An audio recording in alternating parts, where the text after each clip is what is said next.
25th January.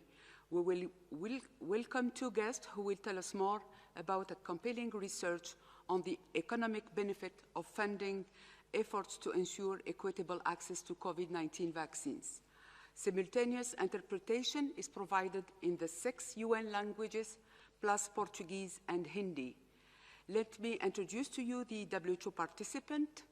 Present in the room are the WHO Director General, Dr. Tedros, Dr. Mike Ryan, Executive Director, Health Emergencies, Dr. Maria von Kerkhoff, Technical Lead on COVID-19, Dr. Bruce Aylward, Special Advisor to Director General and Lead on ACT Accelerator.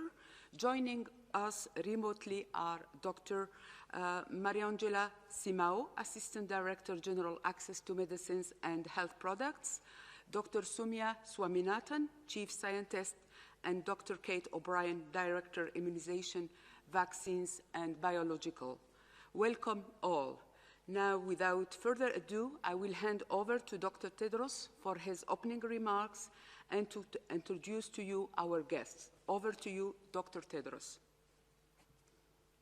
Thank you. Thank you so much, Fadila. Shukran. And Happy New Year. Happy birthday to you.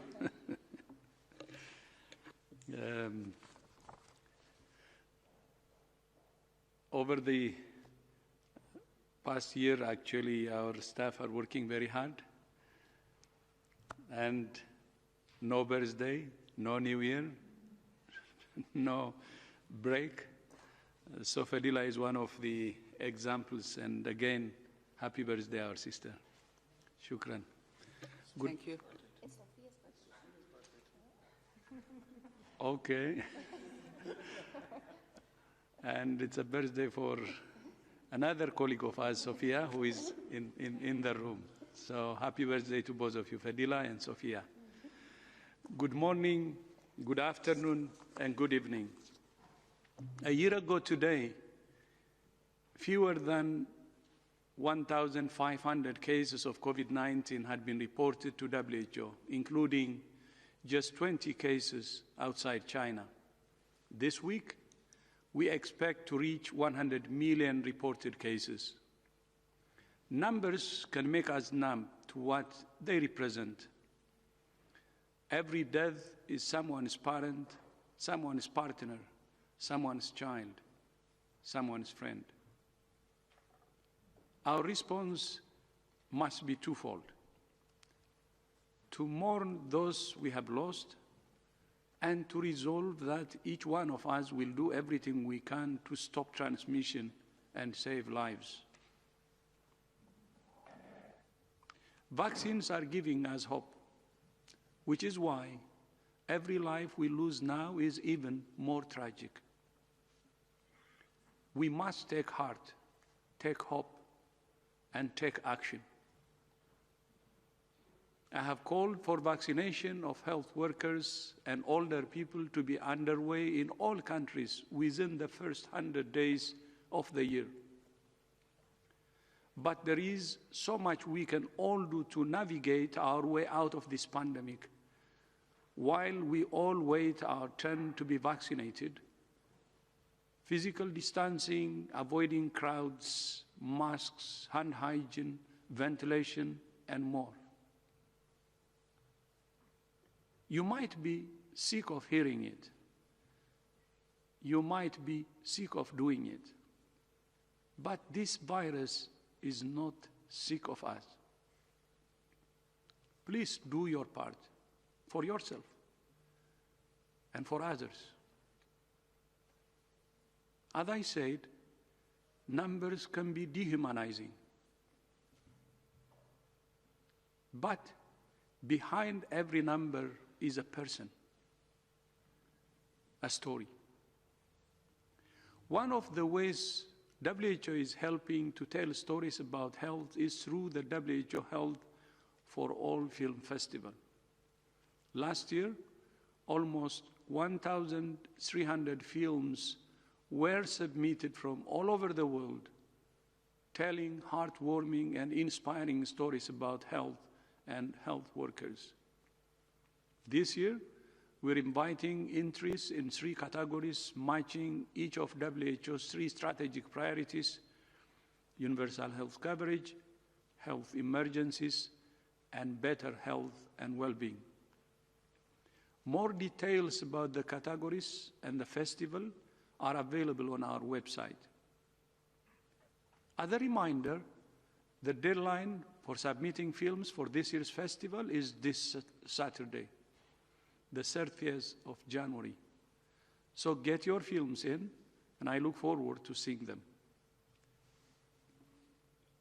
Last week, I said that the world stood on the brink of a catastrophic moral failure if it doesn't deliver equitable access to vaccines.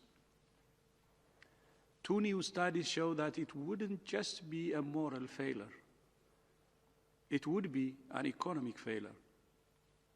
A new report from the International Labour Organization analyzes the impact of the pandemic on the global labor market. It finds that 8.8% of global working hours were lost last year, resulting in a decline in global labor income equivalent to $3.7 trillion. The report projects that most countries will recover in the second half of 2021, depending on vaccination rollout. It recommends international support for low and middle-income countries to support vaccine rollout and to promote economic and employment recovery. The second study, commissioned by the International Chamber of Commerce Research Foundation, makes a strong economic case for vaccine equity. It finds that vaccine nationalism could cost the global economy up to $9.2 trillion, and almost half of that, $4.5 trillion, would be incurred in the wealthiest economies. In contrast, the financing gap for the Access to COVID-19 Tools Accelerator this year is $26 billion. If fully funded, the ACT Accelerator would return up to $166 for every dollar invested. Vaccine nationalism might serve short-term political goals, but it is in every nation's own medium and long-term economic interest to support vaccine equity. Until we end the pandemic everywhere, we won't end it anywhere. As we speak, rich countries are rolling out vaccines while the world's least developed countries watch and wait. Every day that passes, the divide grows larger between the world's haves and have-nots. Less than an hour ago, I spoke to President Ramaphosa of South Africa. And on Wednesday, I will be speaking with ministers of health and ministers of finance from the African Union. I will tell them that we're doing everything we can to accelerate the rollout of vaccines in Africa to save lives and get their economies back on track. The rest of the world must play its part. The COVID-19 pandemic has reminded all of us that health and economics are closely connected and that we're all in this together. We're family. Today, I'm delighted to be joined by the author of this new study, Professor Shabnam Kalamli Arzchan, Professor of Economics at the University of Maryland. Professor, thank you for this important work, and thank you for joining us today. You have the floor. Thank you very much for having me today. This is an amazing honor and privilege to be among such distinguished guests, panelists, and participants. Let me start by saying that this is a study of team of 5. So we are 5 people. I'm just one of the authors. It is joint work with my co-authors, Cem Çakmaklı, Selva Demiralp, Sevcan Yeşiltaş, and Muhammed Yıldırım.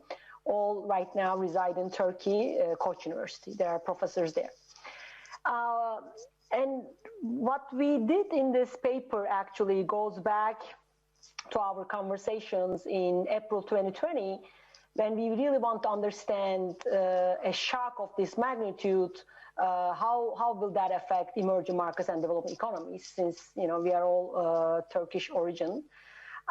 And that's how we started working on this thing, because we realized for an open economy, for a small open economy, there will be several dimensions of this shock economically, coming from external demand, coming from the imported intermediate inputs, capital flows, exchange rates. So that's how we started working on it. And then later on, we did 2 papers. The latter one is the one we are talking today, thanks to the support by ICC. I will get to the point very quickly. So what we want to do in this paper is to marry the sectoral heterogeneity in infection dynamics with the sectoral heterogeneity in global trade and production network. We know that there is a sectoral heterogeneity on the infection part. The jobs, occupations, sectors where you need close proximity of people are going to have higher infection rates. Old people are going to be more vulnerable. So we already know this thanks to the work by epidemiologists and the like, and also economists, that this is not your standard shock, and certain sectors are going to be way more affected than the other sectors. At the origin, of course, services sectors relative to manufacturing sectors, because services sectors require close proximity. But there is an economic side to this, a global international trade and production network that also works through amazingly complex sectoral linkages. And that's what we want to do. We want to bring that, and then we want to marry these 2 dimensions of the sectoral heterogeneity in infection dynamics and sectoral heterogeneity in trade and production. And that's what we did. We have a SIR model. We borrowed that from epidemiologists. We bring very rich data from every country. We do this for 65 countries and 35 sectors. So we have an R number for every country. And then we combine that epidemiological side using real-time data on infection dynamics from WHO, from Johns Hopkins University, combining that with economic data on trade and production networks. That comes from OECD on multi-country, multi-sector economic linkages. That tells us that how each sector in each country imports and exports with other sectors in other countries. So again, we have a total of 65 countries and 35 sectors. And then we try to estimate several scenarios and several different specifications.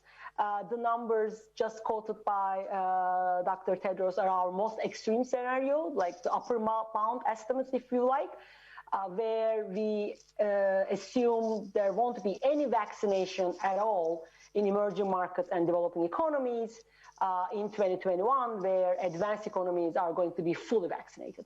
I mean, this may be maybe not that realistic. So we work out other scenarios in the paper too, where there might be some vaccination in emerging market developing economies, still more vaccinations in advanced economies. But the point here is that even you achieve universal vaccination in advanced economies, meaning your restaurants are open, your life back to normal, right? Your services sectors are going to work fine. You are going to have a huge hit in your tradable sector.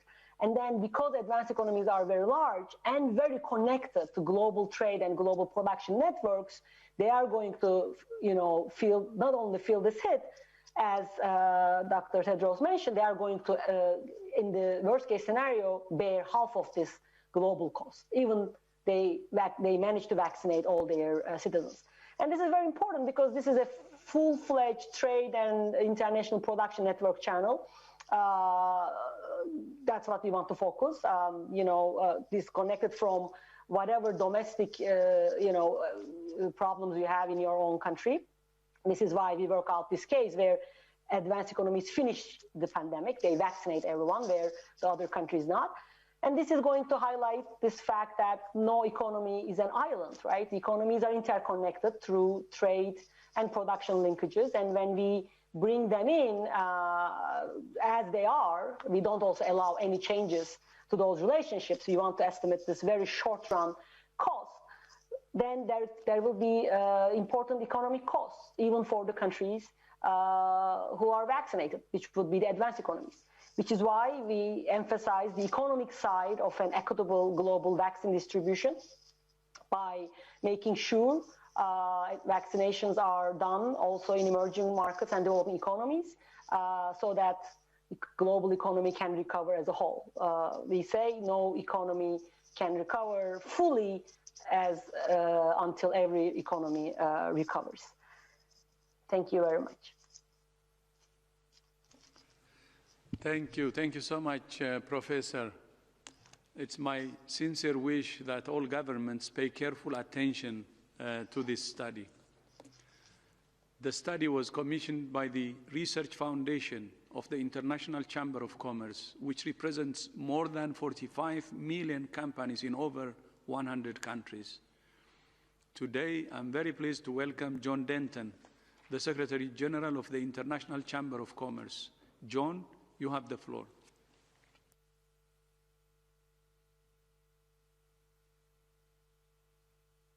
Dr. Tedros, thank you very much. Great to be with you all. It's an honor to participate in this discussion, and it's great to be on the panel, particularly with you, Tedros, but also with one of the analysts who worked so hard on this report. Look, the reason that the ICC is involved is generally driven by our purpose, which is to enable business worldwide to secure peace, prosperity, and opportunity for all. And just as we identified early on the tragedy of the attack, not just on human lives, but also on the economic well-being of so many individuals and citizens on a global basis, we thought at that time to intervene on this crazy issue around the failure of distribution of PEP and ventilators. And we identified there that one of the great risks was that the failure to engage the private sector early on was simply exacerbating the tensions and problems. We actually predicted at that point in time that unless the private sector was more involved, particularly when we saw the issue and the contours start emerging around vaccines and distribution of vaccines, then we were heading towards a problem, a real problem. Our hypothesis was that governments had failed to understand the interconnectedness and in particular, as the previous speaker just said, the impact of trade and goods and services and the interconnectedness of supply chains and the failure of those to continue to operate effectively until all are vaccinated effectively would actually exacerbate the economic damage to the globe. But importantly, that economic damage would not be visited just upon developing countries, but it would actually be effectively visited upon developed countries and economies as well. So the headline number was $9 trillion as economic damage, which would continue to flow unless the COVID-19 vaccines and therapeutics were distributed equitably. But the point which we wanted to understand better, and which is clearly made here and has just been identified as well, was that about half of that actually affects developed countries. So if you actually want to actually fix your own economy, you're actually going to have to get involved in fixing the global economy. And part of that is ensuring that global vaccines flow globally and equitably. This is not an act of charity. This is economic common sense. If you want to ensure that the trillions and the hundreds of billions that you are spending on domestic stimulus is actually more than ephemeral, you need to ensure it's durable. It can only be durable if you actually also support access to vaccines and vaccinations and therapeutics in the developing world as well, across the globe, and equitable access there. That's because the failure of exports costs jobs. That's because of a failure to understand that a lot of jobs, for example, in the US, are as a consequence of intermediation of trade, where you get tires for the auto industry being delivered and developed out of Thailand. And of course, if Thailand can't deliver and develop ties into the US market, which causes a slowdown and impairs the auto industry, then there's actually economic loss. And why can't they do that? Because they're being affected by COVID-19 and they're being restricted in their capacity to actually get their factories moving, get their workers to work, which is actually undermining their effectiveness because they can't get access to vaccines and therapeutics. It's in your interests. It's in the interests of finance ministers and governments in developed countries to ensure the equitable access, and which is really the full funding of the COVAX Act Day facility, which frankly, the shortfall at the moment is 28 billion. When you add up all the stimulus packages, it's less than 1%. It's a rounding error. And this is a very sensible investment. And we already see the contours globally of a K-shaped recovery. And we know that's exacerbating inequality. But do we understand, until we see this report, that we're actually taking those contours and actually making them real and concrete in economies like the US? It's not Wall Street that's going to be affected here. It's Main Street. It's mums and dads. It's actually small, medium enterprises. It's actually workers in service sectors who are actually already hit hard. They're going to be hit even harder again. So frankly, this report is a wake-up call. This is not, and we're sick and tired of hearing governments say, as an act of generosity we're giving to the COVAX facility. Frankly, it's an act of economic rationality to do so. It's incredibly important that we actually understand that there's economic independence and there's mutual interest here in getting this thing right. And there are governments who can do more. We are very happy, and we've praised the US government for stepping up and getting involved again. But more needs to be done if they want to ensure that the stimulus package that's working its way through from the White House at the moment and into the US economy is actually effective and durable. They need to get behind and show leadership with other countries. Japan can frankly do more. Canada can do more. Australia can do more. The constituent members of the European Union must do more as well. Wealthy countries, this is not an act of generosity. If you want to ensure a durable recovery in your economies, you need to step up and actually pay up and help here. Because the developing world stands ready and willing to actually distribute the vaccines and vaccinations and therapeutics. They simply need access to them, and that's where the Act Day facilitator comes in. So we welcome the opportunity to participate. The private sector is stepping up, as we have on issues like global mobility, where we not only talked about it, we developed tools like digital authentication to ensure that we can risk manage access to global travel again and get the economies moving, which is why we created ICC AOK Pass. We do practical stuff, we set policy, we set standards. The private sector is committed to enabling business worldwide to secure peace, prosperity and opportunity for all. And this report is an important part of shifting the policy framework to understand that funding COVAX Accelerator A is actually in the mutual interest of all parties, not just developing countries. Developed countries must stand up with the private sector. Thank you, John.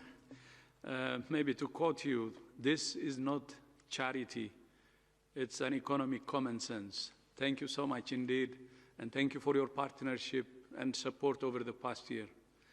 With that, Fadila, back to you, and happy birthday again to you and Sophie. Thank you, Dr. Tedros. I will open now the floor to questions from journalists. I remind you that you need to raise your hand. Use the raise your hand icon in order to get in the queue, and please don't forget to unmute yourself. I will start by giving the floor to Politico, Ashley Furlong. Ashley, can you hear me? Thanks, Fadila. Can you hear me? Very well. Go ahead, please. Thank you. My question is about the deal announced on Friday between COVAX and Pfizer and BioNTech for 40 million doses of their vaccine. That number seems quite small to me, given the size of the other deals that have already been made for this vaccine. We've seen the EU has reserved 600 million doses. The US has 200 million. I want to know if you could explain that discrepancy. And would you also be able to explain how this sort of limited number of doses will be prioritized across countries participating in the COVAX facility? Thank you. Thank you, Ashley. Just looking who can answer this question. Dr. Bruce Aylward will take this question. Thank you very much, Ashley. One of the most important things as the COVAX facility put together its portfolio of vaccines, just like they were put together in, for example, the European Union and other places, was to ensure that you had a diversity of products that you could rely on both today but also in the future. And part of the deal on Friday was to ensure that the COVAX facility also had access to and experience with mRNA vaccines, because the importance that these may have played in the initial rollout in high-income countries in particular, but may also play as we go forward and we look at a need to potentially adapt to vaccines as well. But there's a few things to realize in putting this deal in place, even with relatively small doses of vaccines, because this is a vaccine that we anticipate, because it's already licensed, already in use. We already have recommendations from the World Health Organization on how to use it globally, that this could be launched very, very rapidly and earlier possibly than some of the other products that are currently available. By rolling this out, even in small quantities, there's multiple major advantages. Number one, because you'll remember, Ashley, even in the Western countries, the Pfizer vaccine was rolled out with very small quantities initially. But what that does is it gets the whole system working. It gets your indemnification process in place, your no-fault compensation processes, your cold chain in place, your training in place, all the other things that will be absolutely vital to the products that come before it. The other thing was, even with a relatively small number of doses, and we looked at this quite closely, it was clear that we could make a real difference in protecting some of the most highly exposed, highly at-risk healthcare workers, particularly in some of the AMC countries that the facility serves. And then the other important element of it was, by having a framework agreement in place with Pfizer for this important vaccine, because remember, of all the countries that are currently vaccinating, which are over 50 now, more than 45 of those countries are actually using the Pfizer vaccine. And after that, the next one is much, much fewer, down around 6 or 7 countries. So what the other big advantage by putting the framework agreement in place is that we can then open the door to donations in a much more potentially,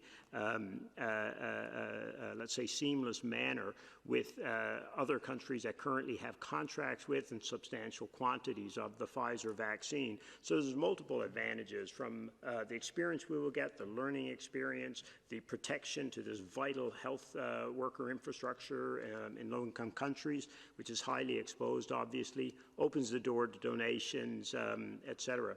Now, in terms of where it would be used first, back on the 6th of January, the head of the COVAX facility actually wrote out to all the participating countries, all 190 countries, explained that we would have access, we were negotiating to have access to the Pfizer product, and then invited countries that might like to be part of a very early small-scale rollout as part of, like I said, a learning and risk reduction activity. So we've now received applications from a number of countries that are interested to do that. There's a large readiness assessment ongoing to see who has the infrastructure and requirements in place to be able to use that product. And then over the coming week or week plus, there will be a process then to try and look at what is the best order of countries to roll out the product. So that'll take place through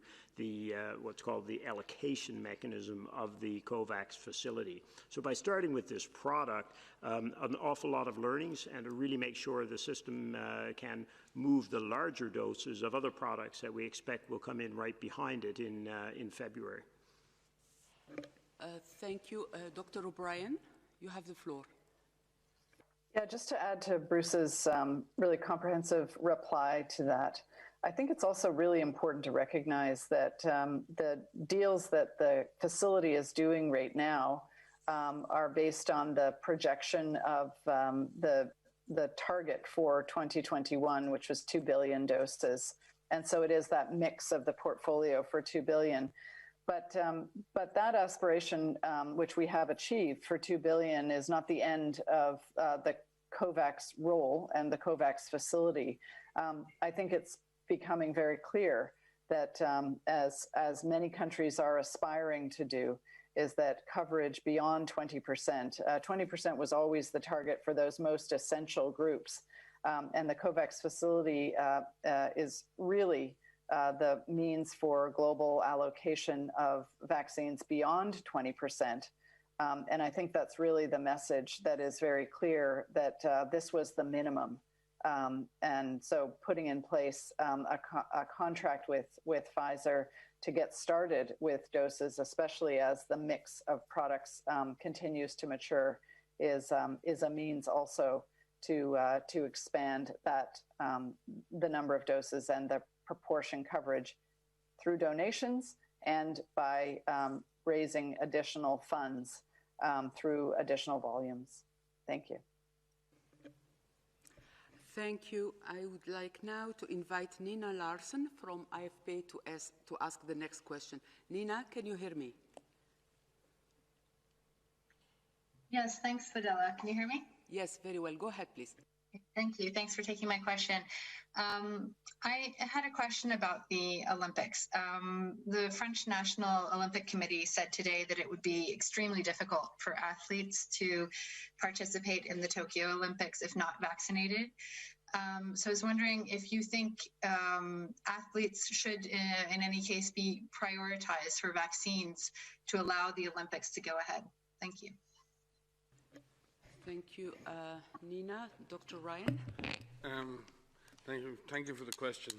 Yeah, we obviously wish that everyone could be vaccinated, but Bruce and the DG before have clearly laid out, and we have over many days and weeks, that we face a crisis now on a global scale that requires frontline health workers, those older people and those most vulnerable in our societies to access vaccine first.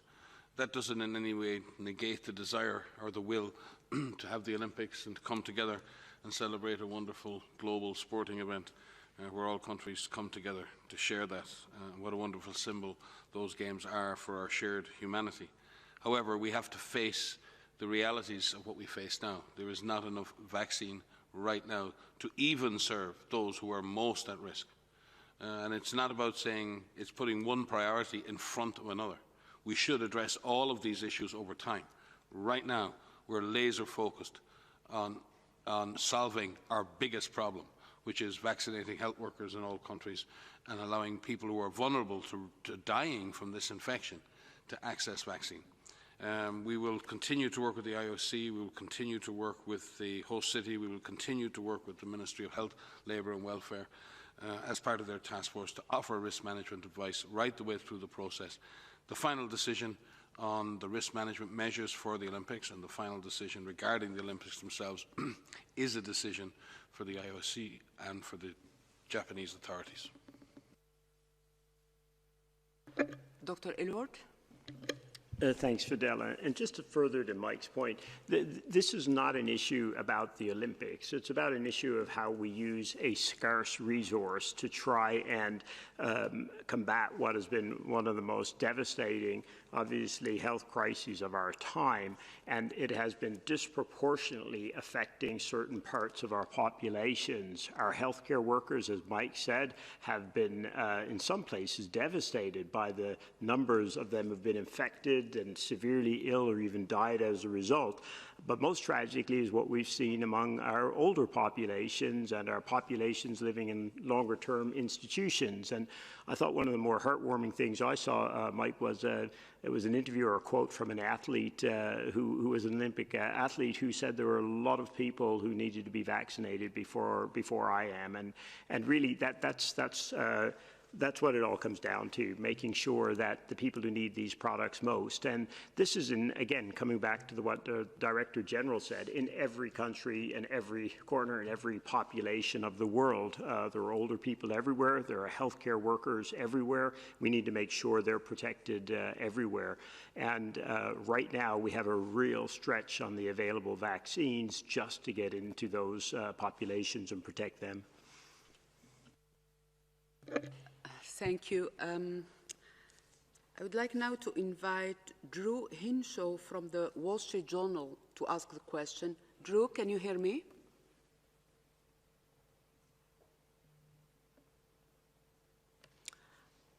Drew? Yeah, I can hear you just fine. Buddy, can you hear me now? Yes, yes, go ahead, please. Everybody hear me okay? Great, thanks. I just was hoping to have when we talk about, my question is kind of about Europe, specifically about Europe, if I can focus on the EU region, just to provide some specificity when we say wealthier markets are recovering in the second half of 2021, because even with all the resources that the EU has here, we're a month into vaccination. France, Germany have barely vaccinated more than 1% of their population. And some of that is supply constraints, but as you guys have noted, those constraints remain extremely tight for the foreseeable future. Then you have 30–40% of people who, in poll after poll, refuse to get vaccinated. So I guess when we talk about Europe or the global north recovering, how much do we mean that is transmission would be at zero? I mean, I guess my question is, how would you rate the likelihood that this disease will remain endemic to Europe even at the current rate of vaccination? Thanks. Thank you. We have several questions here. Let's try to address them all. Just address the issue of endemicity, the issues around vaccines and other things.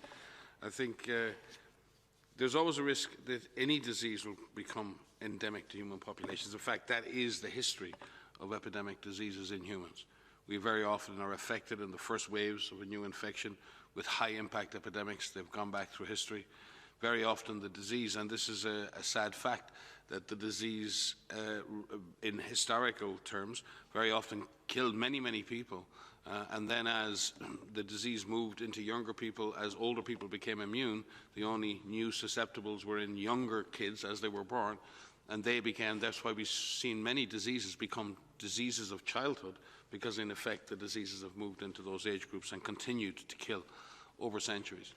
The issue for us in terms of looking at endemicity regarding a disease like COVID is that there are a number of factors that would allow us to believe that such a disease could be eradicated. However, there's a number of factors right now that we face, and there are headwinds. One is the absolute presence of the disease in so many countries, the fact that we're not seemingly able to implement comprehensive long-term measures to contain and control the disease. The availability of vaccines right now is not optimal, and in that sense, the current availability and for the foreseeable future, the coverage of vaccines will not reach a point where it will stop transmission, not necessarily. So we're likely to have continued transmission.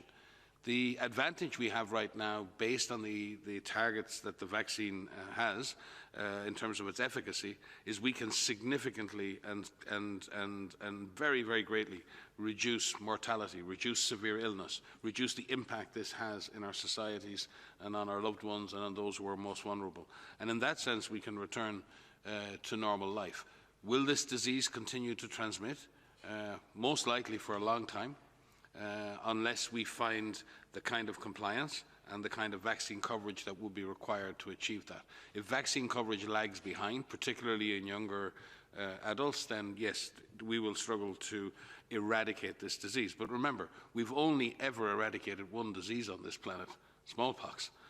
And we're struggling against polio, and we're struggling to eliminate measles.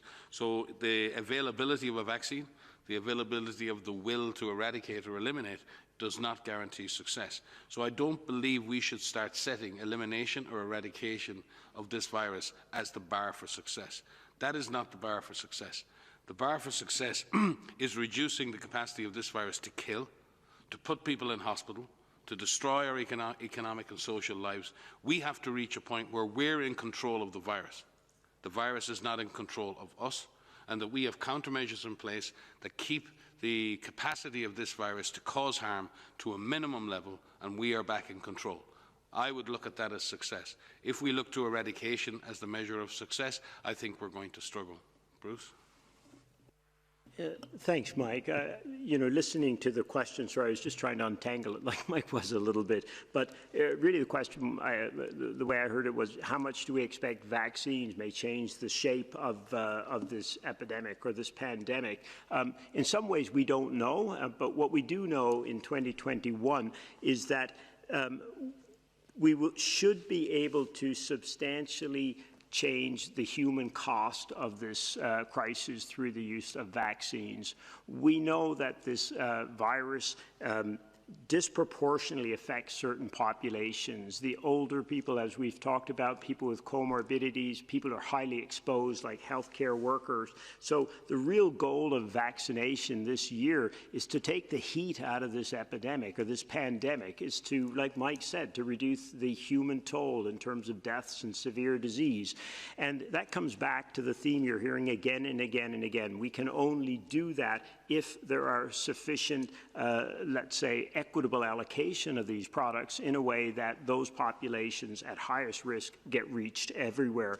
And I thought what was staggering today were the numbers that were released by the study that you heard presented, and then the comments from the head of the ICC as to the economic case for doing what we know is the right thing from a moral or a health equity perspective. So the real goal, this year, could we take the heat out of this pandemic with these products? That was always the goal, and very definitely we think by the end of this year we could do that. But it is going to take making some tough choices about how we equitably allocate and use what is right now a scarce product, and will be for some months to come. Thank you, Bruce. This is a good bridge.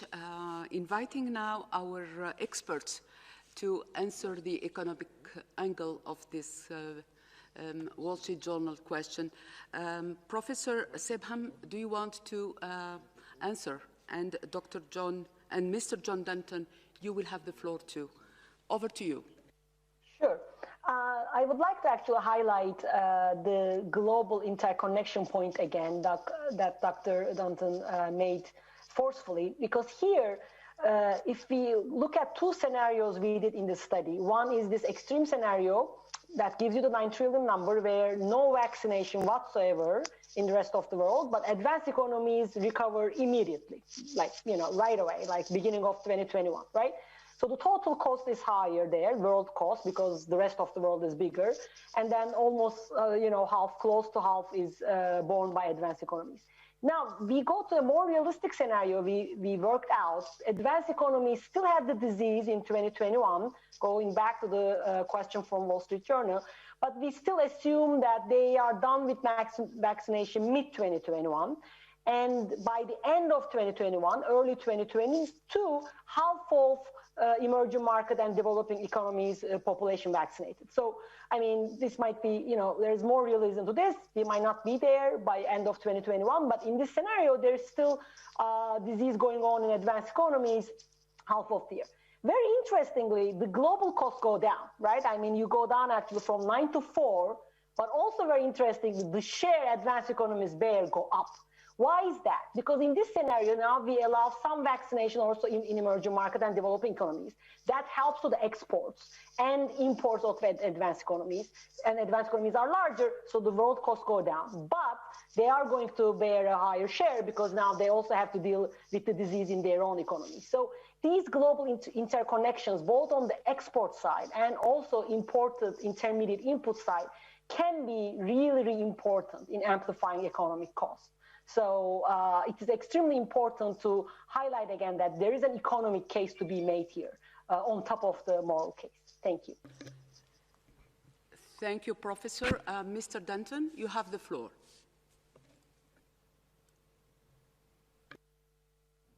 Thanks very much. Just picking up on a couple of things, I'll make 3 quick points. First of all, one thing Mike said, which has really struck me, I mean, what we're seeing is, with the history of epidemics and the way they flow. With all the things that are happening, the developed world and rich economies have a greater chance of actually managing the trajectory. And as you say, eradication is not mark of success here for where we are. But what we're really worried about without the equitable distribution, it's developing countries. And the history is they will not be able to manage that trajectory. And so you will actually end up potentially with a managed trajectory in the north, but actually an unmanaged trajectory in the south. And this is a real concern. It will simply exacerbate, particularly with the new variants coming in and the speed with which they're moving. And so that's why we really want to emphasize the output of our study, which has been so eloquently described by the previous speaker, is that there's an economic case, and it's a compelling economic case, not just persuasive, to actually fully fund the COVAX facility. And the reality here is I've called out on a number of countries, but Japan, Australia, Canada, and China and the US need to continue to step up, and all the constituent parts of the European Union. Two other quick points. First, the issue the WSJ made about distribution. One element that we see, and we'll be mounting a global campaign on the involvement of the private sector to actually step up here, and we'll be launching that during the course of the next week, which will cover multi-dimensions, including the output of this study. The first is, if you're going to have a successful national vaccine action plan, you must involve the private sector. The wisdom and the knowledge and the innovation of the private sector in distribution can never be underestimated. And it's the genius of the innovation of the private sector which will help on this distribution, not just in developed countries, but also in developing countries. And it's really important for those national vaccine action plans to involve deep engagement with the private sector. That was missing in the pandemic action plans of so many countries, engagement with the private sector, and it took us a while to actually help get countries to realise the importance of that. And I shout out to Dr. Tedros for realising the importance of engaging with the International Chamber of Commerce as a conduit to actually reach out to the private sector. The third point, and if you actually look at the most recent trust index of Edelman on vaccines and ensuring this 30 to 40% of people in Europe who are so suspect about the taking a vaccine actually get confidence. The people that individuals trust, the entities they trust, it's not government, it's not international organizations, it's business. Business, people have trust and confidence, and we want to use that trust and confidence to help individuals and citizens understand the importance of accessing and actually utilizing vaccinations as well. And that will be part of the ICC's global campaign involving the private sector on a continual basis in the actual debate and the implementation of an effective, fair and equitable distribution of vaccinations and vaccines across the globe. Okay, thank you both. I would like now to call on Gabriela Sotomayor from Proceso to ask the next question. Gabriela, can you hear me? Hola, thank you very much. Happy birthday, Fadela. I have a question on Mexico. Mexico is betting everything on the vaccine like many countries, but it is one of the countries that does the least number of tests. And now, for example, in Mexico City, hospitals are at the maximum capacity. We have record numbers of cases and deaths. Until January 12, for example, an average of 8 people died every hour. So my question is, do you think it's possible that one of the new variants is circulating and has not been detected due to the very low number of tests they do? And on vaccines, medical personnel are in danger of missing the second dose due to Pfizer problem with temporary suspension of shipments. Also, the government decided to vaccinate 20,000 teachers in Campeche, a state of Mexico, instead of health personnel. So my question is, what is your assessment? And that's it. Thank you. Thank you, Gabriela. Dr. Von Kerkhoff will take this question, and then maybe Dr. Ryan. Thank you, and our best wishes to the President of Mexico. I know that Dr. Tedros sent a message earlier today, but from all our staff here, we wish you speedy recovery. The situation in Mexico is, we've hit 1.75 million cases and approaching 150,000 deaths, and 19% of those cases required hospitalization. And you're right, the positivity rates are high, which probably does, and I've said this again and again, does represent under testing over many, many months, and probably not the extensive testing that would have picked up even more cases. Again, there's over 200,000 cases amongst healthcare workers, 47% of whom are doctors and 40% are nurses, and the rest other support workers. So again, this has had a big impact on healthcare workers around the country. We've seen similarly to indigenous populations relatively low numbers, under 15,000 cases, but that includes 2,000 deaths. That's 1 in 7 people from indigenous communities who are sick, dying. So we've seen very sort of important impacts on those groups. In general, bed availability in Mexico is quite good. There's 60% availability of COVID beds and about 40 to 50% availability of ICU beds. So the health system in general is coping in Mexico. With regard to vaccination policies, I think Bruce may speak to this. All countries are struggling with the issue of getting vaccine and then deciding the scheduling and whether they go for giving 1 dose to everybody and then trying to delay the second dose a little. All countries are trying to, do this pretty demanding arithmetic for what is the best combination. So maybe Bruce can speak to how our other colleagues online on how we're advising there. I would say in general that we're seeing a pattern in Central America that's stabilizing. We're still seeing a pattern in South America, not just in Brazil, in Amazonas and other Amazonian provinces. We've seen big impacts, but we're also seeing rising cases in Colombia, in Peru, and while we're seeing stabilization and falling off of cases in places like Chile and Argentina and the Southern Cone, there are parts of those countries that have intense outbreaks. So I would say the overall pattern in the Americas is beginning to stabilize. The increases are not as stark as they've been, but the health systems across the whole region are under pressure, and people like in the rest of the world are very, very tired. So I'm sure vaccination couldn't come quick enough for people in the Americas. And again, remember, the Americas has been one of the most deeply and persistently affected regions in this whole pandemic. Other regions have had a relative break. There was been summer in Europe and there was a relatively small number of cases.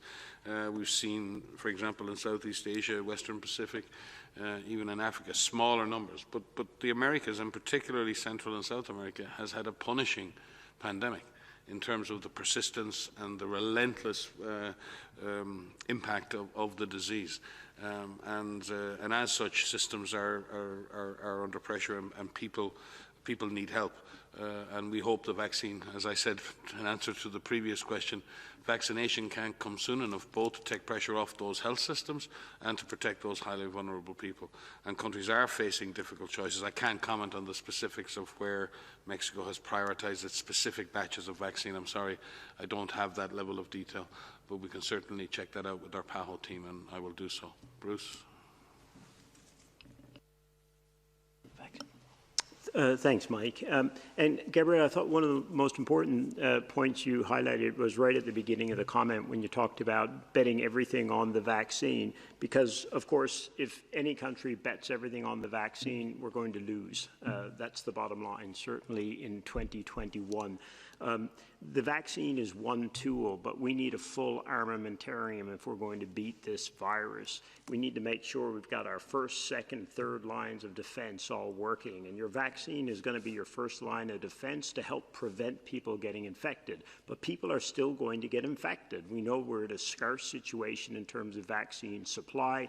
You've got a virus that's changing all the time. You've got suboptimal uptake and hesitancy with the vaccine. There are many, many issues that'll affect coverage and the ultimate protection from the vaccines. So that makes essential the second line of defense. You've got to be able to test, find that infection so that you can isolate people who are infected, quarantine those who are in close contact, and then you have to have your third line of defense. You've got to have the ability to treat and give high-quality care with oxygen, dexamethasone, other life-saving therapies that we know can really, really reduce the rate of death to this disease. So now, I mean, the good news in 2021 is we've got vaccines. We've got new rapid diagnostic tests that we know work. We know the combination of corticosteroids and oxygen and other interventions can substantially reduce the probability of dying. So we have an extraordinary armamentarium when you compare us us to where we were,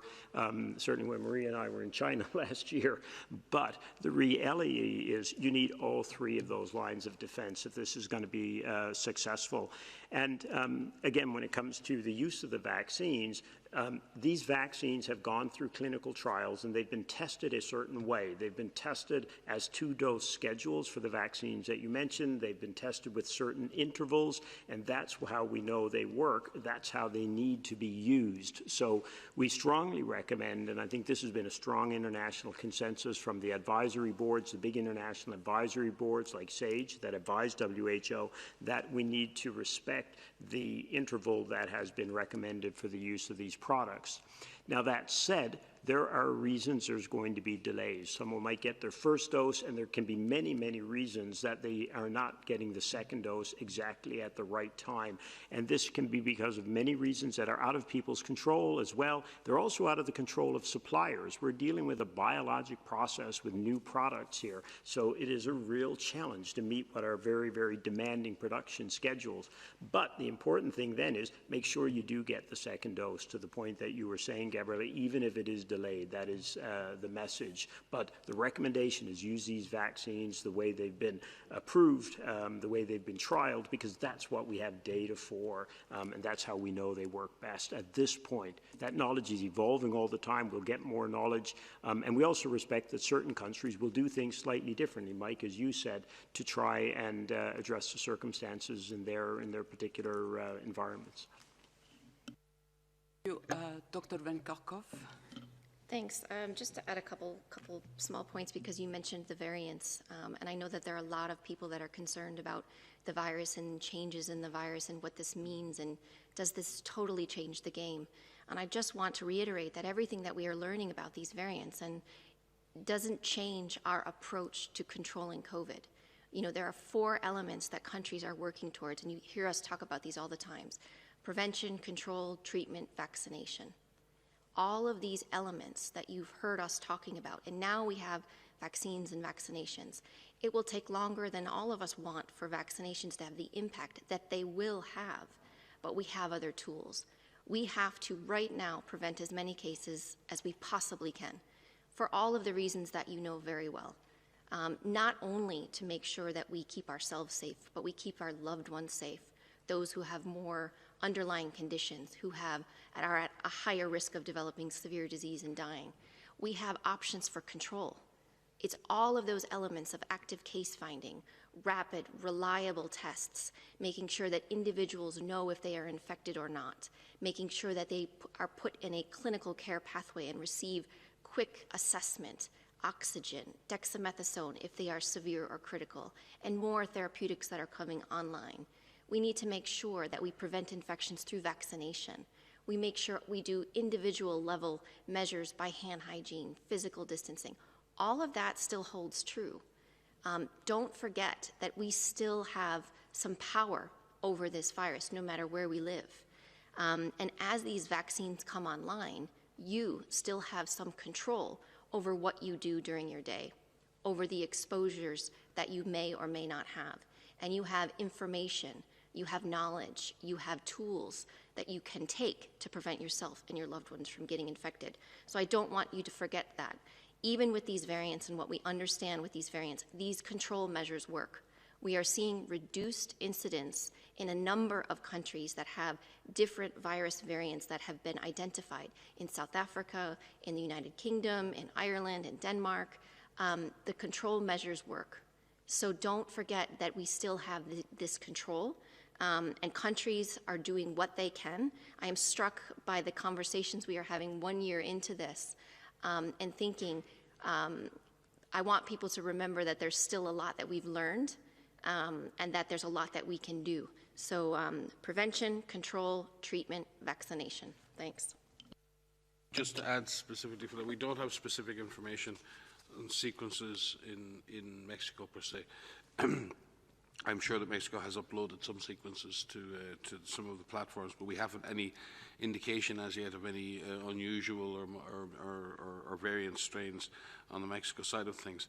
It is, though, important, and you mentioned the point that the more testing you do, the better, and that's good for control, that's good for understanding the epidemiology. But a proportion of those samples should be sequenced, so it should be done as systematically as possible. But not every single test needs to be sequenced, not every single virus. And you need targeted sequencing when you see unusual clusters or unusual patterns of transmission or unusual clinical presentations. So what we're trying to do with variant surveillance is to ensure that we're just watching out over all of the disease that's happening in the world with COVID, trying to pick out any unusual signal and ensuring that we're specifically targeting not only testing but sequencing in those areas. And Maria and the group here are working on a systematic framework for doing that with countries, and we hope that all countries who wish to enhance their genetic sequencing capacity and contribute that data to the global knowledge will be able to do so. If they wish to make that commitment and wish to buy into that, we are certainly in a position to help connect them with the necessary technology and training to achieve that. Thank you. Maybe we can take a last question from South Africa. Sophie from SABC. Sophie, can you hear me? Sophie? Can you please unmute yourself? Sophie from SABC.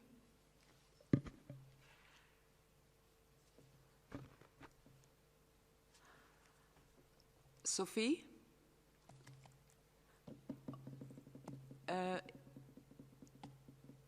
If not, maybe we can close with last question from Kai, from Science. Kai? Yes, thank you very much for taking the question. It follows neatly from the last one. I wanted to ask, Moderna announced today some good results in terms of efficacy of their vaccine against the South African variant and the UK variant. But they also said that they were working on updating, on developing a booster shot, essentially both based on the normal virus and based on the variant that was first described in South Africa. I would just like to get an opinion from WHO on, what would you like to see from other manufacturers in terms of doing this? And is the regulatory approval, do you feel like it is clear what the regulatory approval will be if indeed it becomes necessary to update a vaccine? Thank you, Kai. Dr. Aylward? Yeah, hi, Kai. That's a great question. And in fact, one of the things that we're doing right this week in the area of the ACT Accelerator is we're revising the whole strategic plan, or refreshing it, let's say, in light of what's going to be necessary in 2021.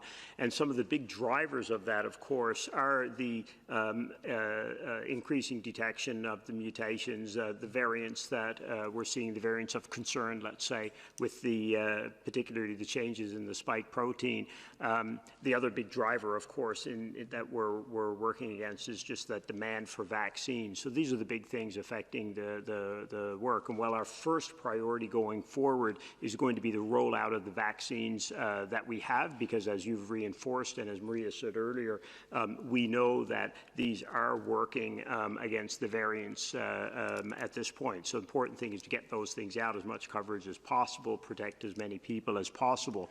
But the second priority that we're building into that is how we bolster the whole R&D agenda. And it's really the agenda across the research and development, across the product assessment work that we do, and then, of course, the regulatory pathways work, exactly to the point that you mentioned, Kai, because what we have to define is what is the regulatory pathway, if necessary, for strain changes. So that's exactly the program of work that's kicking off right now.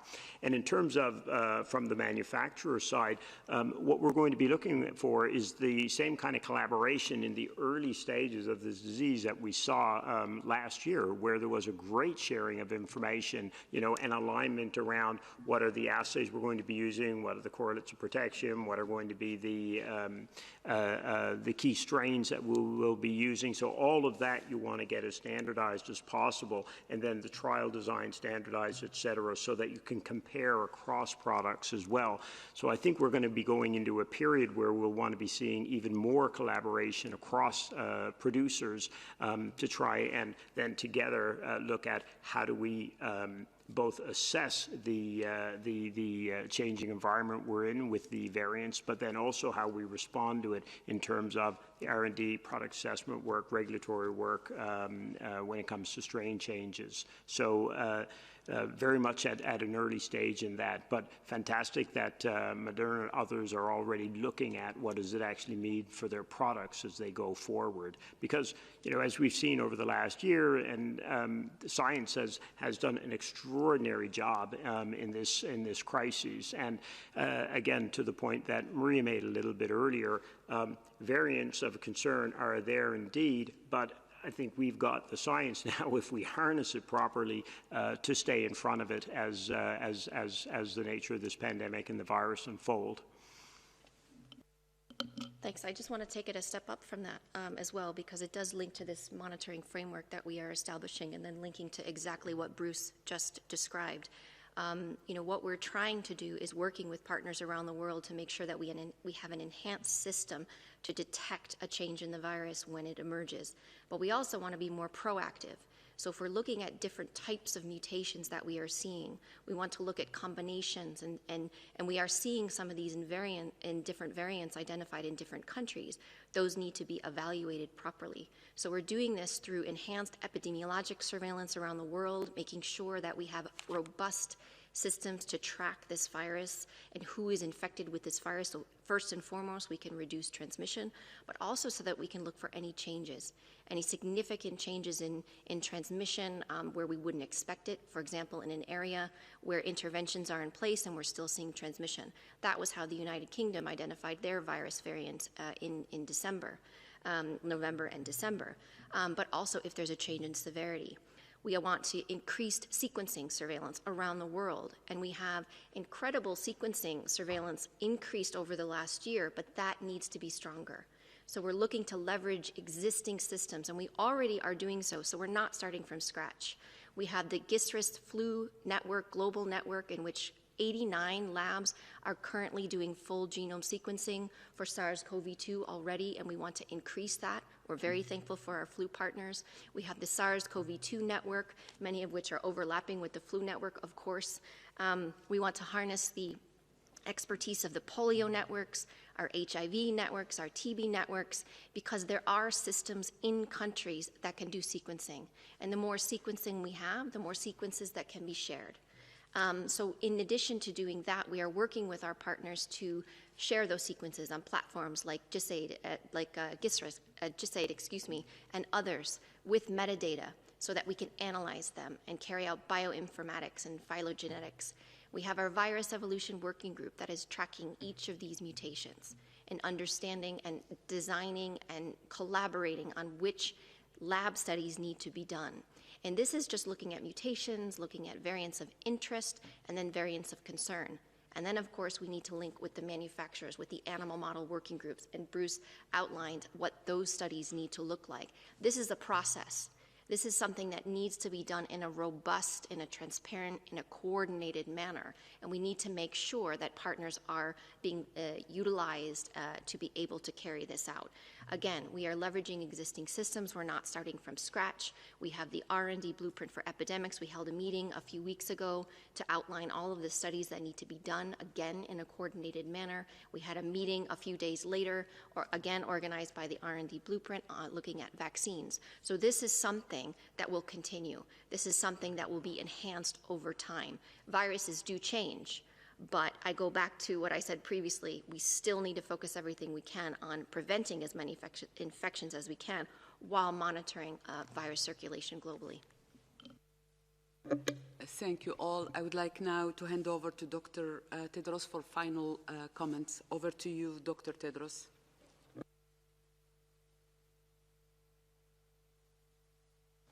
Thank you, Fadila.